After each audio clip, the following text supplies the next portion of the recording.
savage nation. Savage.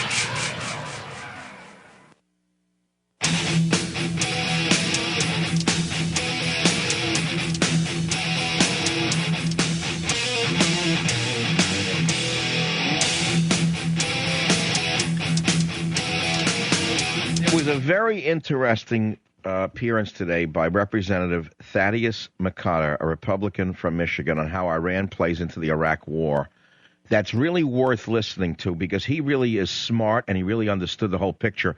Listen to this. It's really important. How do you prevent the Iranians, given the proximity, given the relationships, kinships between the Shia and in Iraq and Iran, from subverting a constitutional government? I believe that you have to hearken back to the Iran-Iraq war, where I believe close to 1 million people were killed. The Iraqi Shia fought in that war. If you look at the celebrations, I know it is a vignette, but it remains valid. If you look at the celebration of their nationhood after their soccer victory, the vast majority of Iraqis who remain in Iraq identify themselves with Iraq. When the Iranian Revolution occurred, Khomeini's people immediately viewed the secular Ba'ath Party as an enemy.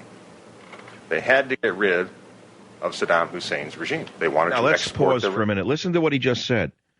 The Iranians under Khomeini, the radical Muslim, viewed Saddam Hussein as an enemy. So George Bush enters Iraq on the side of the Iranians, destroys Saddam Hussein and his Ba'ath Party, and what did he expect would happen? He would strengthen the Shia, and the Shia would join with Iran. So Iran is the big winner. George Bush played into the hands of the Iranians. This is one of the greatest military tragedies in the history of this country, one of the most ill-conceived and ill-planned and ill-conducted wars in history. There is no question about it. That's why it is this controversial. You know, everyone who opposes it isn't a pacifist and a loser.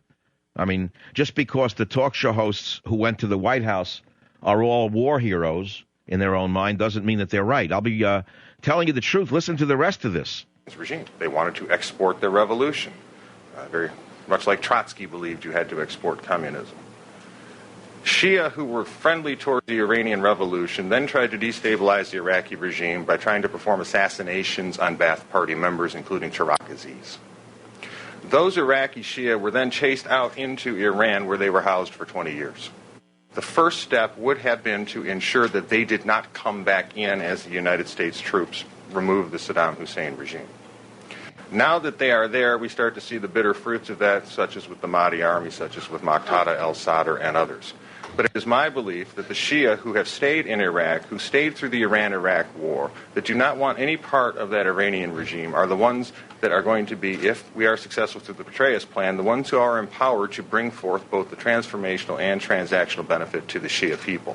If you look at what al-Sadr is doing in parts of Baghdad... Well, let's pause right here because this man is absolutely brilliant. I had not heard him before. I'm glad to see that we have a brilliant... visionary almost in the Republican Party who can articulate. I didn't think we had any.